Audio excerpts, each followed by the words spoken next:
Greetings all, hope you're fine, staying safe and preparing well for your exams. This is CMA Nishanth Reghunath welcoming you to the second part of our study under Chapter 6A Deductions under Section 80C to 80U. So in this part of the study, we'll be learning about certain deductions which are in respect of certain payments. And this whole part 2 will be concerned with just those deductions, that is the deductions which are in respect of certain payments, and they fall under the sections 80C to 80GGC. So part of our study is for 80C to 80GGC, and in this video we'll be learning about a set of deductions inside 80C to 80GGC, and the set that we are going to learn here are 80C to 80CCE. So before starting, I'll give you a quick snapshot of all those sections, a kind of a summary. A table will appear now, and this is the table. These are the sections that we are going to learn in this video. So these are the sections 80C, 80CCC, 80CCD, and finally 80CCE. So I would suggest you guys to pause the video right now and take down the summary, because for every sections that we are going to learn, I'll be giving you such a table, and it will be very easy for you to revise, do a revision by looking just at this table. Alright, individually all these sections are pretty big. So for revision purposes, this table will be of great help for you guys. So I would suggest you guys to, just take a snapshot of this table, just draw it down, note it down somewhere. Alright. So the first one is 80C, and in this table I have divided into 4 sections, and these are the 4 key areas of every deductions section. So first one is obviously the section, then the eligible assessee, that is for which all assessees can actually claim this item as a deduction, that is the item of expense as a deduction. Thirdly, the maximum deduction allowable under this section, and finally a summary of that section, just for you guys to just have a quick revision. I have included all this. So shall we start with 80C first? Let's start.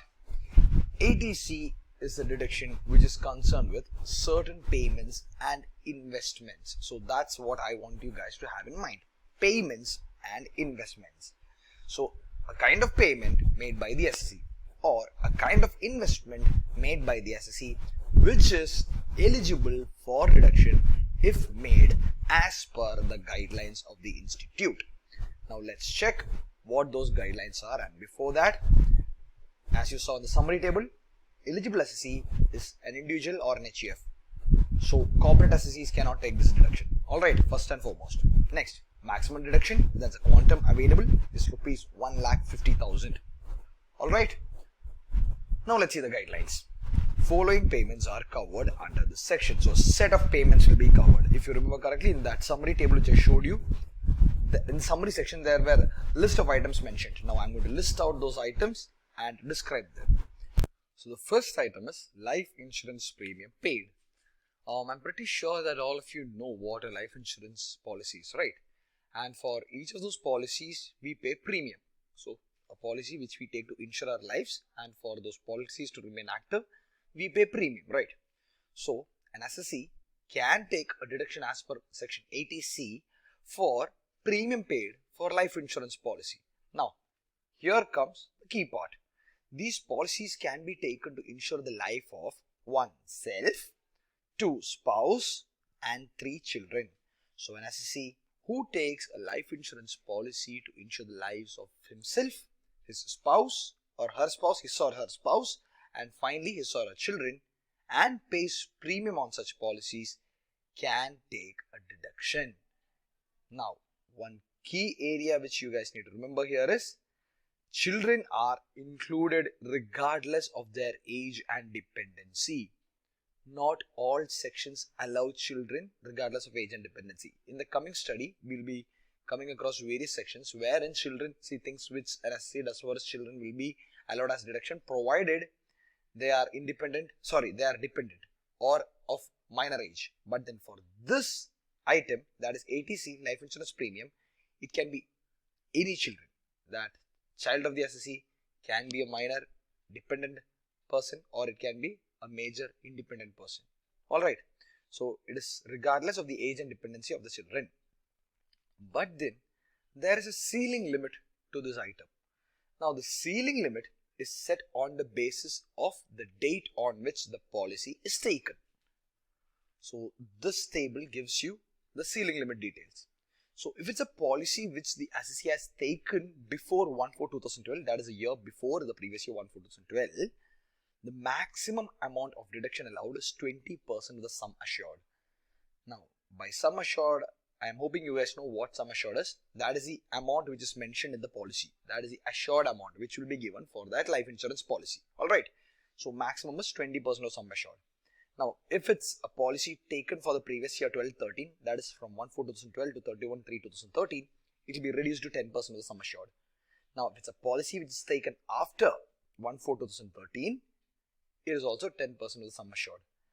Now given that it is a policy after 1/4/2013 and that the person for whom the policy is taken, that is the insured person, has a disability, and this disability will be mentioned in 80DDB. We will come across it after some time. Now, as I said, a policy taken after 1/4/2013 for a person who is disabled as per section 80DDB, then the ceiling limit will be a bit more higher. The institute allows a deduction of 15% of the sum assured because the person insured is a disabled one. Now since he is disabled, he can take an extra. That's what the institute means by this. Alright. So ceiling limit based on policy dates. Remember 3 categories: before 1/4/2012, then to 1/4/2012 to 31/3/2013, and finally after 1/4/2013. And for that, remember, institute gives an addition to person if the person who's insured has a kind of disability which is mentioned under section 80DDB. Alright, I hope you understood what this single item is. Now let's check what are the other kind of payments and investments covered under 80C. Contribution to RPF, SPF, PPF or approved superannuation funds. You all should be knowing what RPF, SPF and PPF is by now, right? So provident funds, various kinds of provident funds and superannuation funds. So any kind of contribution to that is deductible expense. Purchase of NSE, National Savings Certificate. So if an NSE purchases NSE, deductible. Tuition fees, that is not fee, it's supposed to be fee. Alright, fees. So tuition fees for 2 children, provided it is full-time education and the education is in India. Alright, so school fees or college fees or whatever kind of tuition fees for 2 children of the SSC, maximum 2 children of the SSC, provided the kind of education is full-time and it is in India. Alright, now next, 5-year term deposit of post office. So post office savings schemes accounts, right? So 5-year term deposit under that post office savings schemes. Next, 5-year term deposit of scheduled banks. So whatever I have highlighted in blue is the institutes where it's allowed. Alright. Next, Suganya Samriddhi Nidhi account. Now this is also known as Suganya Samriddhi Yojana, and it is a small deposit scheme for the girl child launched as a part of the Beti Bachao Beti Padhao campaign of the central government. Alright. So Suganya Samriddhi Yojana, Suganya Samriddhi Nidhi account deposits is allowed as deduction if made by the SSC. Next. Principal repayment of housing loan. So we learned that interest repayment is allowed as a deduction in house property income, right? Now, principal repayment of that loan is a deductible item under section 80C. Alright, so the principal element of that loan is deductible here. Now that loan amount can be utilized for purchase or construction of the house, or for the registration expenses like stamp duty, other registration expenses, or any kind of expense for the purpose of transferring that house property to the SSC's name. So it's the principal repayment that comes here. Alright. Next, if the SSC purchases any notified bonds from NABARD, if the SSC purchases any ULIPs from LIC or any approved insurer, or if he or she purchases any notified units of any mutual funds or UTI, or if the SSC makes a public deposit under a scheme of HUDCO. Finally, one more item, that is annuity plans of LIC. So these are the different items, including the life insurance premium paid, which we learned in the previous slide. Alright, so these are the different items of payments or investments, if made by the SEC, can be utilized as a deductible item under section 80C. Now one key thing here is the total of all these items, all these 13 items, will be restricted to a quantum of 1,50,000 to be allowed as a deduction. Alright, fine, clear. Now the last item has a twist here, the annuity plans, that you will understand once we learn the next section. So shall we proceed? I hope you understood 80C. Shall we move on to 80CCC? Now 80CCC, contribution to annuity plan for pension. So if an SEC makes any kind of contribution to an annuity plan for receiving pension, it is a deductible item of expense or investment as per 80CCC. Now we learned the exact same thing over here, annuity plans LIC, right? So if the SEC takes the deduction under 80C, then it cannot be taken under 80CCC. That's it. That's all. So this is a kind of provision that the institute provides, the income tax authority provides for the SEC to segregate the items from 80C to 80CCC. He or she can either take it under 80C or has the provision to take it under 80CCC. Now eligible SEC is only an individual, no HUF. Previously HUF was allowed, but here only an individual, and again quantum of deduction rupees 1,50,000. Fine. Now let's see what this section is. Contribution to annuity plan to LIC or an approved insurer for getting pension. As simple as that. If an SEC makes a contribution to any kind of annuity plan and that plan is with LIC, Life Insurance Corporation, or any other approved insurer for getting pension, then whatever contribution he makes is allowed as a deduction subject to the quantum limit of rupees 1,50,000. As I said previously, if the same is claimed under 80C, then it is not eligible under 80CCC. So it is up to SEC's choice. So it's SEC's option to claim where he wants, but then it's only available for individuals. Alright, in 80C, HUF had the allowance to take it, but in 80CCC, only individuals are allowed to take it. Fine. Let's go to the next section. 80CCD, contribution to pension scheme of central government. That is with NPS, that's National Pension Scheme, and APY, Atal Pension Yojana. Now an SEC's contribution to a pension scheme for NPS or APY is a deductible expense. But the thing here is, an SEC can himself contribute to NPS or APY, and if he is an employed person, his employer can also make that contribution, and the treatment of this is different. So for an employed SEC and a self-employed SEC, the treatment goes in two different ways, and let's see what are the different ways. So employee contribution and employer contribution. These two contributions are for the SSEs who are employed. And finally this one for self-employed person's contribution. And by contribution what we mean is the actual contribution. Alright. Let's see how the treatment is different for each of these categories. So for employee, the deduction is divided into two parts. So the division that I am making here is on the basis of ease of understanding. Alright. So first what we have to do is consider the contribution under 80C-80D 1B, subsection 1B. And as per that, the SC can take a maximum deduction of 50,000. Alright. Now after that, for balance, that is for the second part, he can take the deduction as per section 80CCD subsection 1, not 1B but 1. And the ceiling limit for that is 10% of his salary, and salary is basic plus dearness allowance, that is forming part of his retirement benefits. Now you might be wondering why I considered 80CCD 1B as first and 80CCD 1 as the second one, that is the balance one. Because quite obviously 80CCD 1B falls after 80CCD 1. Now the reason why I thought so is because 80CCD 1 has an additional ceiling limit provision, and that falls under section 80CCE. So this part alone, this part alone has an additional exemption, additional ceiling limit provision which falls under 80CCE, whereas this doesn't. So for a practical point of view, if you have two areas by which you can take a deduction and one has two restrictions and the other just has one restriction, what would you do first? You would go with the one with lesser restrictions, right? Because this one you can take a deduction up to 50,000, no questions asked.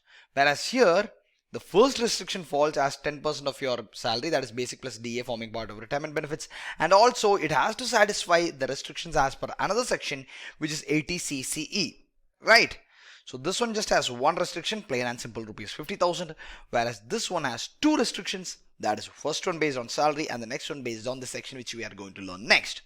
So to make things quite more simpler, go with the section which has only a single restriction first. Alright, so you understood how to deal with employee contribution to NPS or APY. Now this same process is followed for self-employed person as well. The only difference being the restriction for the balance changes from 10% of basic plus DA of 10% of salary to 20% of GTI, because self-employed person does not have salary, right? For him it's gross total revenue, gross total income. So take the total heads, total of all the heads, aggregate, club, set off, get the gross total income, and 20% of that will be the first ceiling limit as per self-employed person's contribution, and followed by that you will have the ceiling limit restriction as per 80C-CE.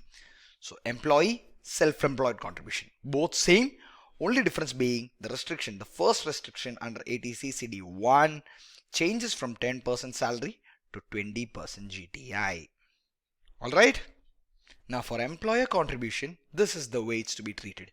First, it is to be included in salary as a perquisite.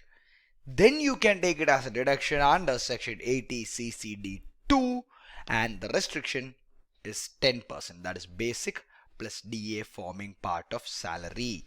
So nothing much happening there.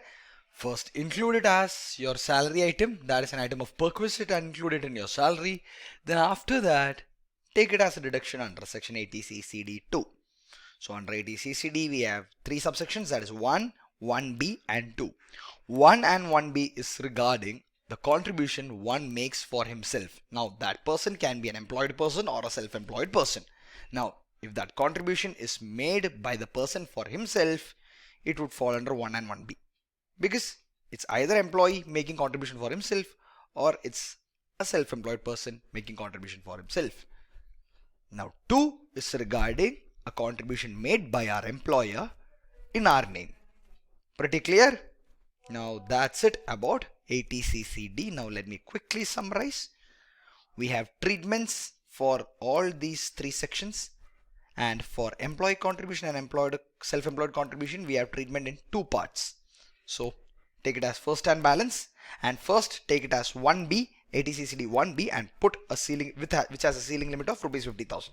And for the balance, take it as 80C-CD 1 with the ceiling limit dependent on whether the party, the SC, is self-employed or an employed person. It will be 10% of salary or 20% of GTI, followed by a further restriction of 80C-CE. So this bar here gives you on how to treat.